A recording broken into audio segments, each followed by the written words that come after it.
Every year on October 31st, children from all over the country travel door to door in their costumes to collect candy from their neighbors. This night is known as Halloween. Now, on a typical Halloween night, children come home and empty out their trick-or-treat bags into a large pile, only to eat most of it on the first night alone. But imagine only being able to eat this much, or this much, or maybe even only this much. Well, this is an everyday case for every 1 out of 11 people due to a disease known as diabetes. Diabetes is an autoimmune disease in which the pancreas is unable to produce glucose-regulating hormones, or insulin, in order to regulate the amount of sugar in the body. But what prevents insulin from being produced? Let's take a look.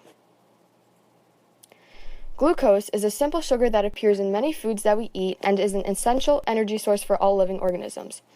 Within the human body lies an organ known as the pancreas, which contains the hormones insulin and glucagon.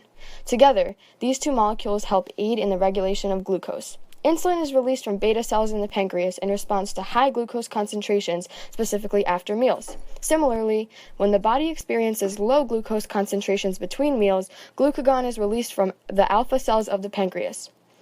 These molecules would then attach to cell surfaces and signal the cells to take appropriate actions in order to regulate blood glucose levels. However, in the body of a diabetic, these two molecules function a little bit differently. Although ample glucagon is produced to increase blood sugar levels, there is a lack of insulin production within the pancreas, preventing the glucose levels from dropping to normal.